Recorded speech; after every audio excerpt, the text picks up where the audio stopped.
Sneakerheads and basketball enthusiasts alike, this is the only lane, and welcome back. If you're wondering why I'm wearing a jacket, then you will have to watch my last video, the performance review for the MB 0.1s, and you'll understand the reasoning behind that.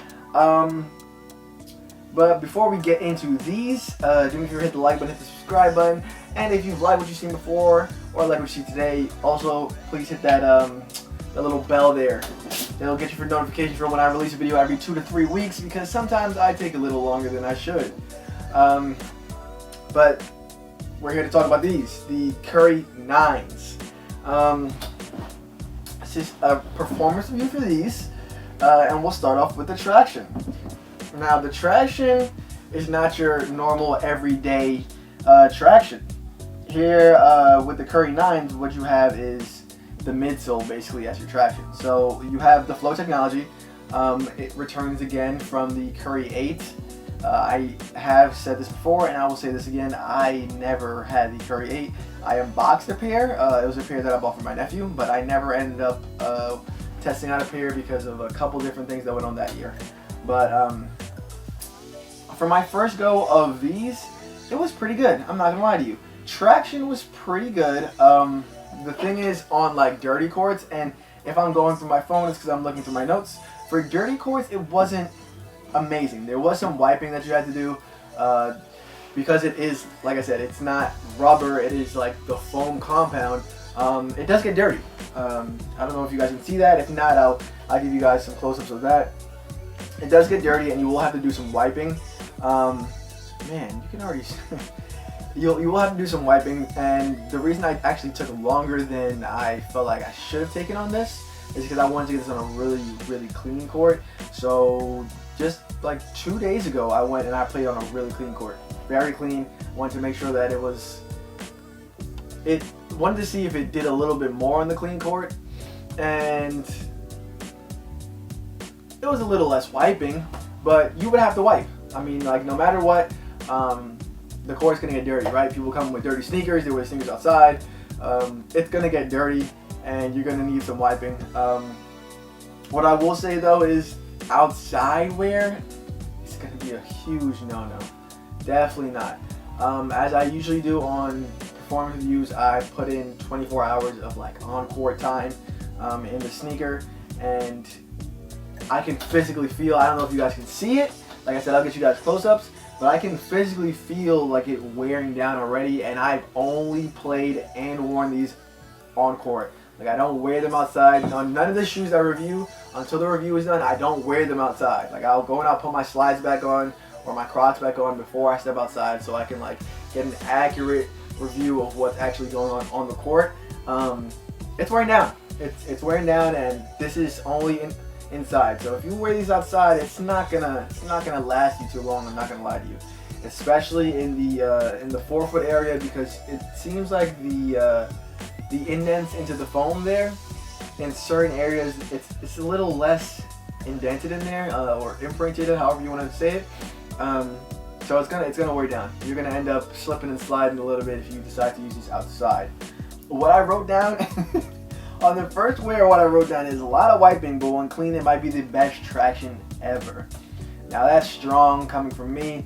I have high standards when it comes to traction, because I've played in some awful traction, and I've played in some really amazing traction. Is it the best ever? Now, I say it's the best ever because it stops on a dime. When it's clean, it stops on a dime. The problem with that is most people aren't used to sneakers that stop on a dime, right? Usually you go and you make a stop and your shoe gives a little bit. It doesn't slide you all over the place, but it gives a little bit and then it stops, and you're used to that, right? When you're not used to that and you go like this and your shoe stops instantly, it causes a little bit of this, especially with the way this foam is made up. It doesn't really have like the outrigger that a lot of shoes have, especially like Kyrie's. Kyrie has an outrigger where it'll catch here, so it'll slide a little bit. It's not doing that, man. When it hits, it's gonna stop, and you'll end up rolling. If you have fragile ankles, and I didn't know I had fragile ankles, so I wore these, you'll roll your ankle. And I rolled my ankle really bad in these about 2 weeks ago, and then last week I did it again on the same ankle. Not the greatest feeling ever. I mean, I can just play through it, just tighten up my shoes, not play through it. But it really wasn't the greatest feeling ever. And if you already know you have not the greatest ankles, and you know you're gonna want these, I would say probably wear an ankle brace. That's just me.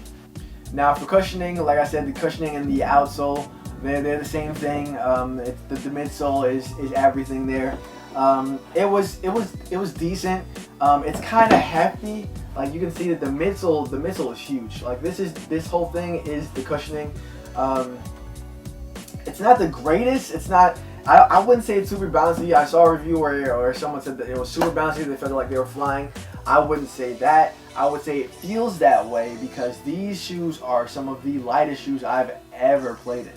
Ever. Like without question, they're super light. But it's kind of just basic cushioning to me. I know I did the review on the Mellow MB 0.1s. The cushioning on that was much better than these. I think the ones in the Trey Young ones, I think was better than these. Like feel-wise, like you step in and you can feel the foam or whatever it has in there. You can feel it compress and then come back up. You have that feeling in those other shoes that I don't feel that you get here. And I didn't feel like I needed that, honestly. I felt like what was in the shoe was good enough, and then because it was so light, it wasn't really making, not that it wasn't making a difference, but it was better for me than another setup that might have been too soft, and then it was a little bit heavier. So for materials, like I stated in the past video, you had the Under Armour Warp material, and if you actually put it in your finger inside and then outside, and you try and feel like the thickness of this material, it's pretty thick. It hasn't worn down in the slightest. Like I said, I put in 24 hours into these sneakers. It gets a little dirty, I'll tell you that, but in regards to it wearing down, it's not wearing down at all. This warp technology it's something serious. I saw a performance review just before this where they like try to wear it down with sandpaper, and it's not really doing much to this. This is some high level stuff here, which is why I can see, I believe there was a price increase from the last ones. I'll tell you, the Curry 7s were $140, these were $160. I believe there was a price increase. If there was, I think it's kind of worth it from what you're getting in these. But when it comes to breathability with the material, it is that thick layer, like I said, but it's super breathable, man. It feels like, I don't know why they're so light. It feels like you're running with the wind in these, man. I don't know what it is, but there's air passing through these. You feel it. Like you can literally feel air passing through the shoes. So breathability is pretty damn great.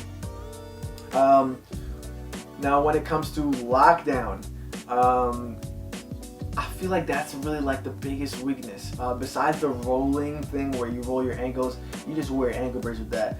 The lockdown is kind of like hit or miss. I have some days where, I tie my shoes, I'm not tying them again, and then I have some days where it's like every 20 minutes that I'm on the court, every 15 minutes, I have to stop and retie the laces, and it's because of the laces.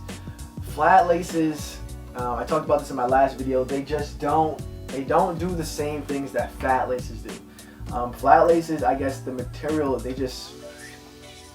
come right out. Like, that took little to no effort, as opposed to a regular old sneaker with fat laces. You got to do a little pulling, a little maneuvering to get it out.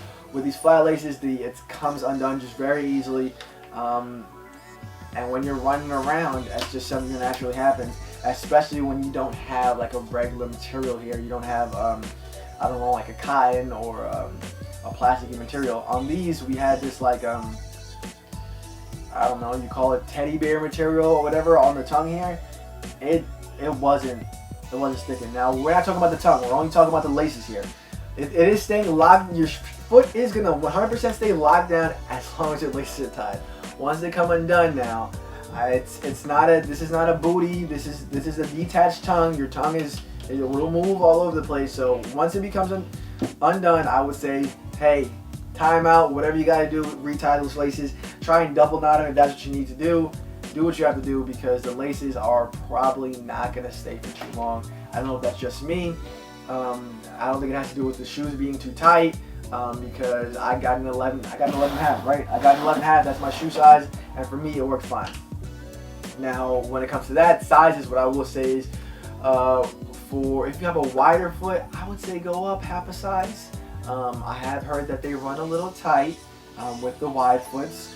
If you guys got them big old feet, big wide feet, go up half a size. Go for a 12 if you're an 11 and a half. Go for an 11 and a half if you're 11. That might work a little better for you than what you have here. And besides that, I feel like that's kind of it, man. Materials are real premium on these. I saw some people complaining about the little price increase because they removed the rubber on these. Yeah, they removed the rubber on these. I agree. So that means it probably costs a little bit less to make this, but you do have premium materials on these. You have whatever this weird teddy bear material is. You have I believe this is a suede on this. This isn't suede. It's like a suede-ish material. I don't remember the name of it. It's premium stuff. So you're kind of paying for what you get. Plus you have you got the Sesame Street collab, and when you collab, you got to pay a little bit extra for that type of stuff. So that's probably what's going on here. But these are a good sneaker. These are a good sneaker. I will say if I do end up wearing these again, and I only see it wearing these again because I have a bunch of sneakers that have performance tests behind me, I'm going to wear an ankle brace specifically on my right foot because, God, my ankle, it still hurts. I will say that after performance testing these, and not just these, but just like I've been playing a lot of basketball, I'm probably going to take a break this week. I'm not going to play any basketball or performance test. My knees are shot. As a matter of fact, after I played 2 days ago, I felt like I woke up the next morning and I felt like my legs had gotten into a car accident. So, what's next for me in regards to performance testing? I have the Dame 8s, I have the White Out 0.5s. There are the New Balance Kawhi 2s over there. Curry 6s. I can go and just pick those up whenever I want. I believe I said 6s. I don't think it's 6s. It's the Curry 8s. Yeah, I believe. One of those is on the way. I'm trying to maybe avoid something that I always do, which is like a Nike. So I might do New Balance or the Dame 8s. But something's on the way. Keep a lookout. If you guys pick these up, let me know how you guys felt. I feel like everyone's review was just a little bit different on these. Everyone had a little bit of a different experience. So let me know what yours was like. Do me a favor, hit the like button, hit the subscribe button. And if you are that interested, hit the notification bell so you can see when I release a video every now and again. This is the Only Land, and I'm out of here. Y'all have a good one.